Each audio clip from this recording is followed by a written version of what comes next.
सभी को good morning. फिर से स्वागत है आपका द एक्सप्रेस पे। हम लोगों ने पिछली क्लास में देखा था कि आर्थिक कारण उसके क्या थे, समाज क्या था, और आज हम बुद्ध काल में पढ़ेंगे जो बुद्ध काल का धार्मिक और दार्शनिक क्रांति था, जिसमें बुद्ध और जैन को खासकर देखा जाता है। तो हम आज जो है यहाँ से शुरू करेंगे। तो ये हमारा लेक्चर 3 बुद्ध काल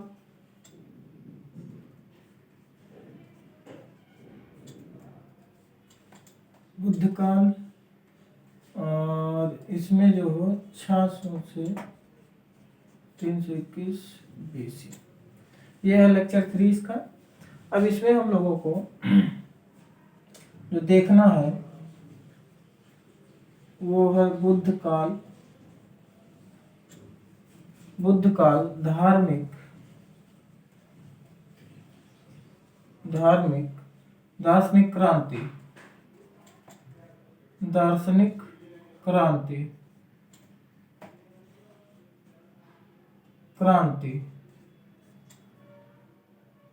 बुद्ध काल में धार्मिक दार्शनिक क्रांति। इसमें हम लोग देखेंगे, पहला हेडिंग है सामान्य परिचय।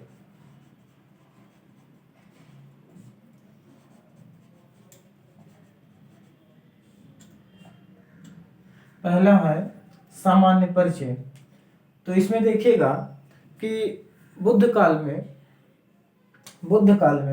गंगा घाटी में 62 से 63 महापुरुषों का उद्भव हुआ। 62 या 63 महापुरुषों का उद्भव हुआ। इनसे अनेकों विचारों का उद्भव हुआ और जिससे दर्शन के क्षेत्र में अनेकों बहस उत्पन्न हुई और इसी घटनाक्रम को इतिहास में बुद्ध काल में धार्मिक दार्शनिक क्रांति कहते हैं। तो गंगा घाटी में 62-63 महापुरुषों का जो है उद्भव हुआ था, लेकिन हम लोग इसमें सबसे खास जो पढ़ा जाता है वो बुद्ध और जैन पढ़ा जाता है। तो बुद्ध और जैन ही महत्वपूर्ण थे, बाकी और हुए थे पर इनका कोई बहुत ज्यादा समाज पे असर नहीं हुआ। तो फिर ये हो गया सामान्य परिचय। अब आता है कि इसके कारण, मतलब धार्मिक दार्शनिक क्रांति के कारण, यह है दूसरा हेडिंग, धार्मिक दार्शनिक क्रांति के कारण। तो बुद्धकालीन धार्मिक क्रांति के कई कारण थे जो निम्न है। और उसमें पहला है आर्थिक कारण।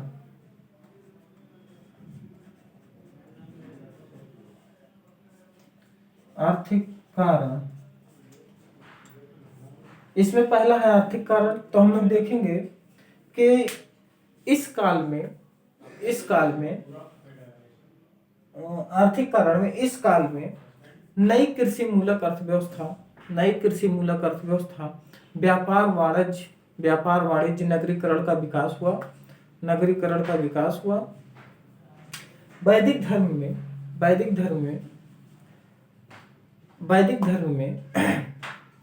जो है वैदिक धर्म इसमें बाधा पहुंचा रही थी, क्योंकि वैदिक धर्म में बलि दिया जाता था, जिससे खेत को जोतने के लिए पशुओं की कमी हो रही थी। और वैदिक धर्म में जो सूदखोरी था, धर्मकुशीदीन जिसे बोलते हैं, सूदखोरी, वो जो है निंदा करता है वैदिक धर्म। लेकिन इस समय सूदखोरी की जरूरत थी। तो इसमें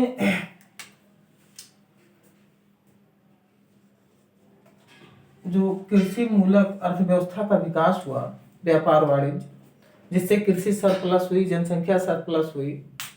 तो इसलिए ये पहला कारण जो है आर्थिक कारण है।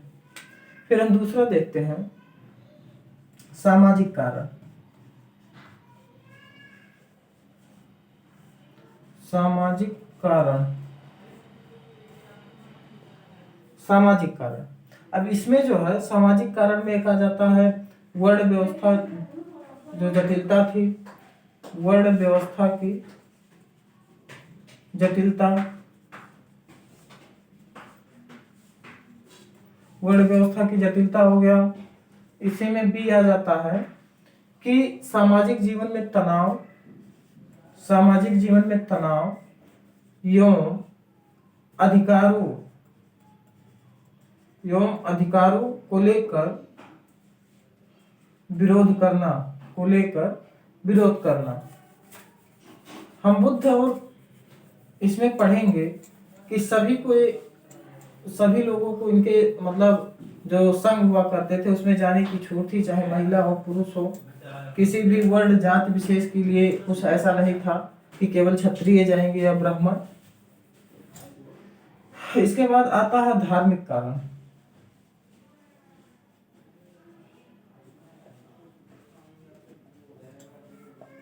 धार्मिक कारण, ब्राह्मण धर्म में प्रारंभ में सादगी थी, ब्राह्मण धर्म में प्रारंभ में सादगी थी, लेकिन धीरे धीरे इसमें तंत्र मंत्र, वशीकरण, जादू टोना आदि हावी होने लगे।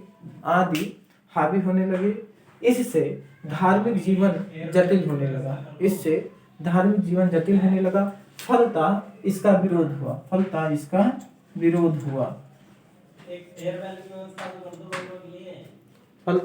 विरोध हुआ। फिर अगला हेडिंग हम देखते हैं कि इसके प्रभाव क्या हुए, धार्मिक दार्शनिक क्रांति के प्रभाव। हेडिंग यही है, बुद्धकालीन धार्मिक दार्शनिक क्रांति प्रभाव। अब इसमें जो है बौद्धिक क्रांति के फलस्वरूप नए संप्रदायों विचारों का उद्भव हुआ। और इसमें जो है पहला है भौतिकवादी,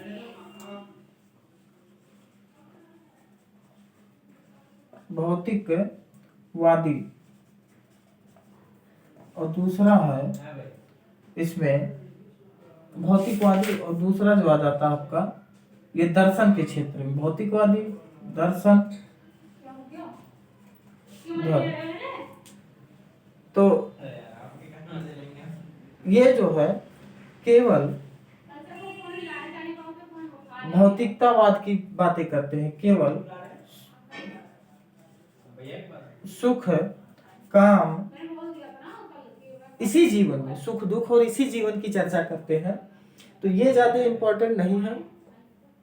धर्म दर्शन में हम लोग आते हैं तो इसमें देखते हैं, धर्म दर्शन में जो 62-63 लोग हुए, उसमें जो एक भौतिकवादी लोगों का कोई वर्चस्व रहा नहीं, ज्यादा प्रभाव डाल नहीं पाए समाज पे। लेकिन दर्शन और धर्म में जब आते हैं तो बुद्ध, जैन, इन्होंने काफी प्रभाव डाला। तो अब इसमें हम लोग सबसे पहले देखेंगे बौद्ध धर्म।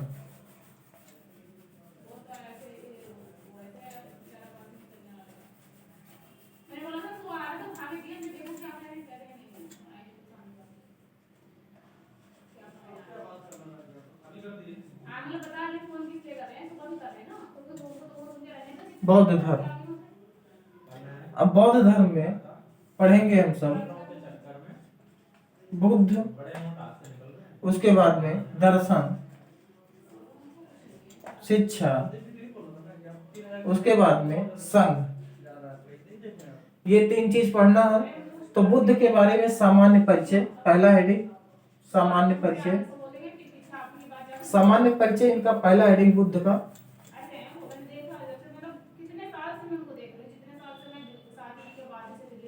सामान्य परिचय हो गया। तो इसमें हम लोग देखते हैं पहला बुद्ध का नाम। बुद्ध का नाम जो है सिद्धार्थ, सिद्धार्थ, उसके बाद में गौतम, अंता। अंता मतलब होता है कि आत्मा का खंडन करने वाला। फिर शाक्य, शाक्य कुल में पैदा हुई थी इसलिए शाक्य। उसके बाद में मार्जित, इटिस, मतलब बुद्ध का नाम था सिद्धार्थ, गौतम, अंता, शाक्य, मार्जिता। फिर बाद में जो नाम हुआ, बाद में आया नाम, जब इनको ज्ञान की प्राप्ति हुई तो उसके बाद में जो नाम आया, बाद में आया नाम, इसमें आ जाते हैं हम सब मैत्रेय, मैत्रेय। फिर अवलिप्तेश्वर, अवलिप्तेश्वर, अवलिप्तेश्वर। उसके बाद में पद्मपाणि, पद्मपाणि। फिर आ जाता है आपका मंजूश्री, मंजूश्री आदि। तो ये बुद्ध का नाम था। कई नाम थे इनके, जैसे सिद्धार्थ, गौतम, अंता, शाक्य, मार्जित। फिर बाद में जो नाम आया वो था मैत्रेय, अवलिप्तेश्वर, पद्मपाणि, मंजूश्री आदि। अब हम सब देखते हैं कि जो है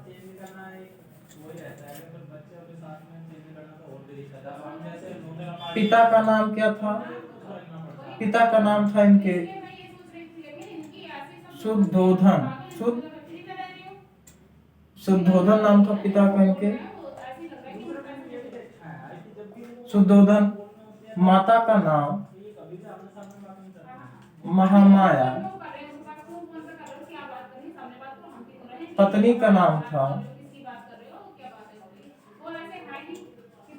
यशोधरा। फिर इनकी एक मौसी थी, मौसी का नाम था प्रजापति गौतमी, प्रजापति गौतमी। इनके लड़के का नाम, लड़के का नाम राहुल, राहुल था। ये तो हो गया इनका जन्म स्थान, जन्म लुम्बिनी, नेपाल की तराई क्षेत्र कपिलवस्तु लुम्बिनी में। और जो है बैसाख पूर्णिमा,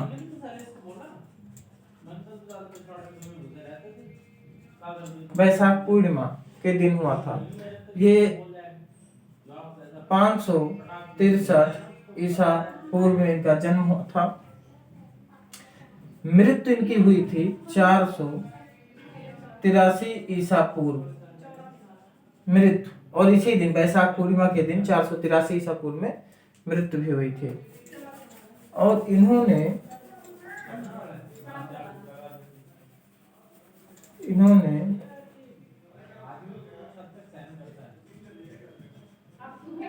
गृह त्याग, इन्होंने घर छोड़ा। गृह त्याग को जो है अभिनिष्क्रमण भी कहते थे, अभिनिष्क्रमण,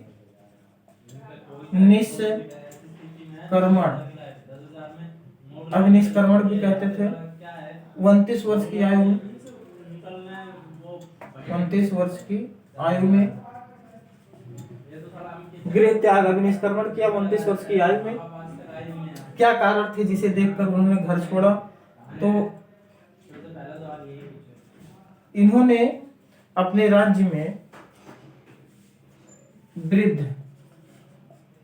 वृद्ध को देखा, उसके बाद में बीमार, फिर आ जाता है मृत्यु, और फिर योगी। इन 4 लोगों को देख के इनके मन में विचार आया, इन्होंने फिर घर छोड़ा। फिर इनका सर्वोच्च ज्ञान,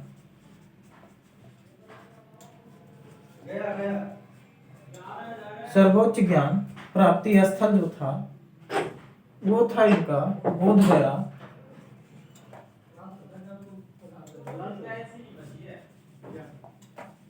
निरंजना नदी, बोध गया निरंजना नदी के तट पर पीपल पीपल वृक्ष के नीचे। इनको ज्ञान हुआ था बोध गया निरंजना नदी पीपल वृक्ष के नीचे। और फिर प्रथम धर्मोपदेश इन्होंने दिया था। मतलब प्रथम धर्मोपदेश को जो है कहा जाता है धर्म चक्र महापरिवर्तन। धर्म चक्र महापरिवर्तन भी बोला जाता है प्रथम उपदेश को। इन्होंने सारनाथ में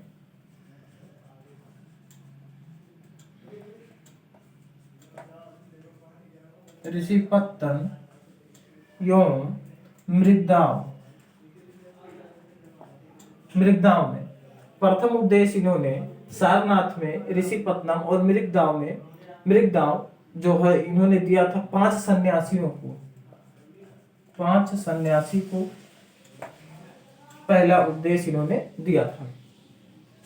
महापरिनिर्वाण का मतलब होता है मृत्यु। तो इन्होंने कुशीनगर या कुशीनारा पहले बोला जाता था, कुशीनगर हुआ कुशीनारा, इनकी मृत्यु हुई थी। अब नोट करके लिख लीजिएगा।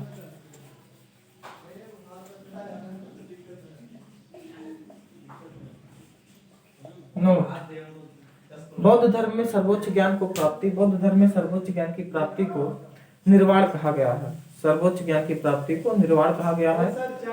बुद्ध के बाद आगे भी कई महापुरुषों को जो है निर्वाण की प्राप्ति हुई। बौद्ध धर्म में मृत्यु को जो है दुख का कारण नहीं माना गया है, मृत्यु को अच्छा ही माना गया है। अन्य दर्शनों में मृत्यु को जो है दुखदाई माना जाता है, लेकिन बुद्ध में नहीं, बौद्ध धर्म में उसे दुखदाई नहीं माना जाता है। अब बुद्ध से संबंधित व्यक्ति, हेडिंग है बुद्ध से संबंधित व्यक्ति।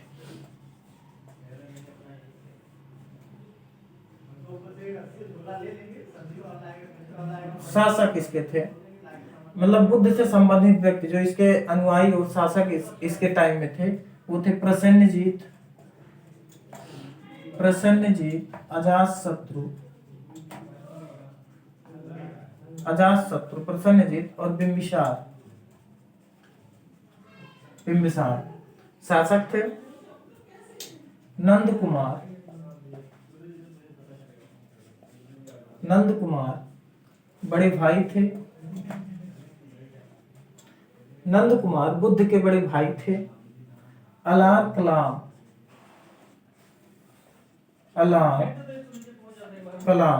ये बुद्ध के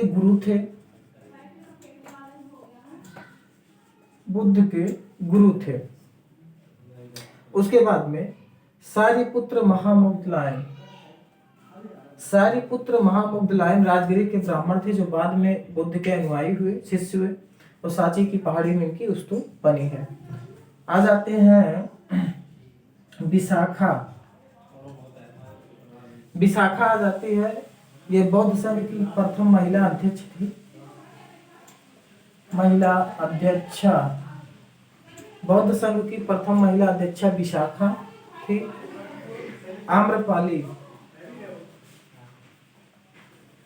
आम्रपाली जो है वो वैशाली की गणिका थी।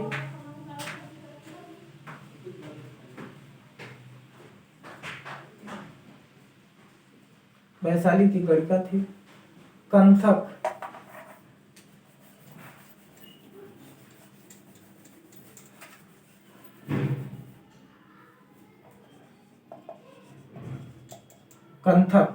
बुद्ध का घोड़ा।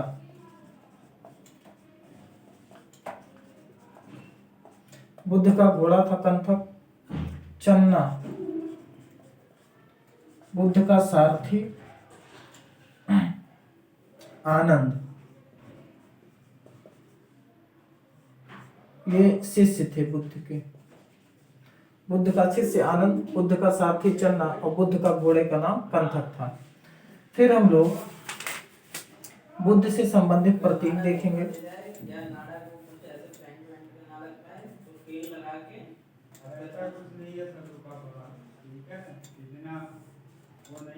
बुद्ध से प्रतीक।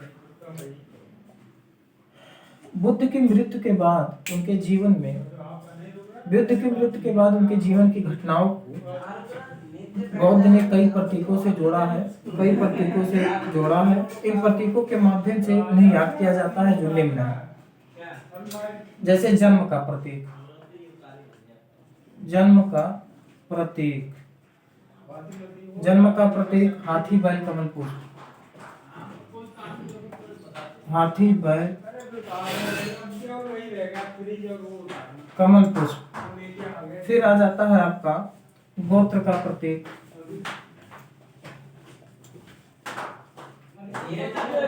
गोत्र का प्रतीक में आ जाता है आपका बैल, गोत्र का प्रतीक बैल। फिर शाक्य कुल में शेर, शाक्य कुल से प्रथम धर्मोपदेश को चक्र, प्रथम धर्मोपदेश चक्र, गृह त्याग, घोड़ा और ज्ञान, पीपल वृक्ष, पीपल वृक्ष और महापरिनिर्वाण स्तूप पद चिन्ह, महापरिनिर्वाण स्तूप चिन्ह। तो इनमें जन्म का प्रतीक था हाथी बैल कमल पुष्प, गोत्र का प्रतीक था बैल और शाक्य कुल का प्रतीक था शेर। प्रथम धर्मोपदेश का जो प्रतीक था वो चक्र था, गृह त्याग का जो प्रतीक था वो घोड़ा था, ज्ञान के लिए पीपल वृक्ष का प्रतीक था और महापरिनिर्वाण का स्तूप चिन्ह। फिर हम देखेंगे कि बुद्ध से संबंधित विहार। बुद्ध को उनके विभिन्न अनुयायियों ने, बुद्ध को उनके विभिन्न अनुयायियों ने इन्हें कई विहार जो है वो दान में दिए बनवाकर। तो बुद्ध से संबंधित विहार, इसमें हम देखते हैं यह हो गया नगर और यह हो गया विहार। तो नगर में पहला श्रावस्ती, श्रावस्ती में जो है इनके जो विहार थे वो जतेवन, जतेवन और पूर्वाराम, जतेवन पूर्वाराम श्रावस्ती में विहार थे और श्रावस्ती में सर्वाधिक उपदेश विहार बुद्ध ने दिया था। फिर आपका वैशाली, वैशाली में आ जाता है आम्रपाली, यह भी बिहार, एक बिहार था आम्रपाली। पावा मतलब पडरौना, कुशीनगर, पडरौना। इसमें आ जाता है सालवन, सालवन। फिर कौशाम्बी में घोषटाराम, कौशाम्बी में घोराम। श्रावस्ती में जतेवन पूर्वाराम नामक विहार था, वैशाली में आम्रपाली विहार, पावा में सालवन, कौशाम्बी में घोषटाराम आदि। ऐसे ही और भी विहार थे, आप बुक में आप लोग देख लीजिएगा। आज के लिए इतना ही। फिर हम लोग कल देखेंगे बौद्ध दर्शन, बौद्ध दर्शन, ये हम लोग कल पढ़ेंगे। आज के लिए इतना ही, धन्यवाद।